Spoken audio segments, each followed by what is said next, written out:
So this might be a little bit of a ranty video. Sorry for the crazy hair. I haven't been home in days, and I'm just now pulling up, and a lot has happened since I left my house last in the world and in my personal life and in the lives of some of my favorite musicians, and all of that has just kind of come to a head in a way, and I just wanted to use this opportunity to get those feelings out, because I missed my therapy appointment last Monday. So now the internet gets to hear what I would be ranting about to my therapist. But for those of you who don't know, one of my all-time favorite bands, my favorite rock bands of all time, is tenaciousd. I've often said that Jack Black is my spirit animal. He is who I've looked to as a source of inspiration in my performance, and just the way I am as a human being, just in general. He's a good guy. He's a really good guy, and funny. In his earlier days, he made jokes that maybe weren't as couth or whatever as they would be today. We've all done that, and recently, kylegass made a comment on stage in Australia, in another country, about some certain political things that have happened recently. You know what I'm talking about. I don't have to go into that. I've already. I'm not going to go into that. So, he made those comments, and then the next day, Jack Black canceled the tour and said that he's putting tenaciousd's creative endeavors on hold. And essentially, the band is dead in the water right now. And kylegass's management dropped him. He put out an apology statement and said he was sorry for what he said. And, I understand from a certain point you kind of have to do that.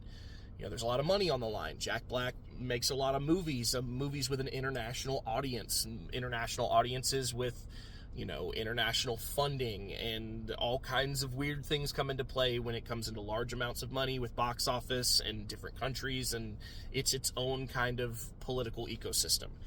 And I understand it's a very complicated situation, way above my pay grade even, but even recently, I made a joke on Facebook that I have since taken down, where, the timing probably was off. I maybe should have waited at least 24 hours. Maybe making this post 3 hours after whatever happened was not the best decision. I'll agree to that.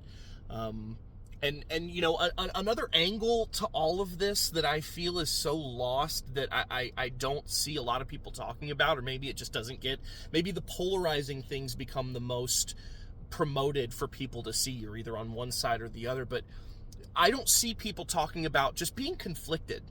Just, when did that go out of style? Admitting to being conflicted, admitting to not being sure about something, admitting to having changed your mind or having been wrong about something in the past. Why does it have to be just one way or the other? Why does it have to be so binary? It's either black or it's white, and I don't believe in just black or white. Only a Sith deals in absolutes. And so this whole situation with the world and people's point of view on comedy and humor in general. I know there's a lot of comedians who have been canceled recently for things that they've said even before this whole situation happened.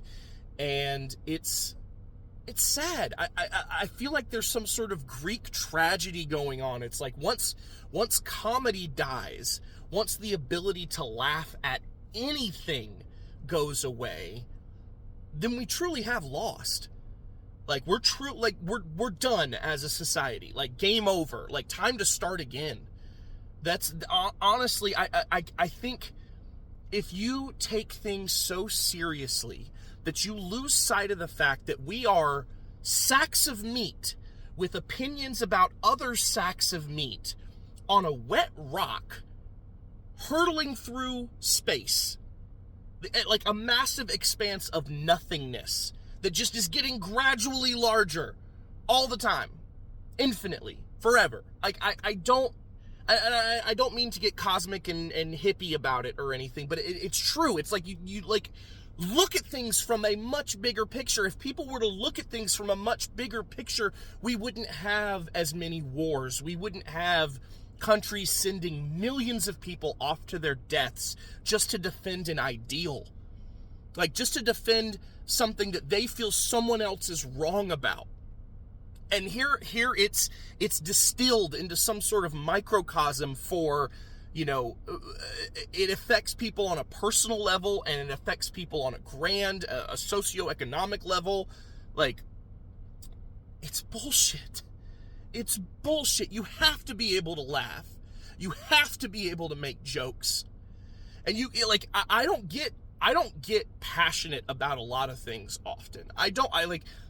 There are things, not publicly anyway, there are a lot of things that I feel very strongly about, and I lean conservative in a lot of beliefs I have for my children, but at the same time, I'm very liberal with a lot of the things that I do for myself, and I am conflicted. There's a Walt Whitman quote that I think about constantly, and I'm paraphrasing here, but, you know, do I contradict myself? Yes, I contradict myself. I am large. I contain multitudes. Like, it is okay to be conflicted. It's okay to strive for balance. It doesn't have to be one way or the other. And, you know, seeing what has happened, and you know, people are saying, you know, this tenaciousd situation, you know, it might blow over after election season or something. And who knows? It very well could be that way. But it breaks my heart. And to see, you know, someone made a joke, an improvised joke, that was just off the cuff, and he, you know, I'll agree it was probably ill-timed, but it was just a joke. You know, it's not promoting violence. It's not the same thing as promoting violence, okay? Joking has a completely different intention than someone going out and saying, let's start up a revolution, let's, you know, storm the gates.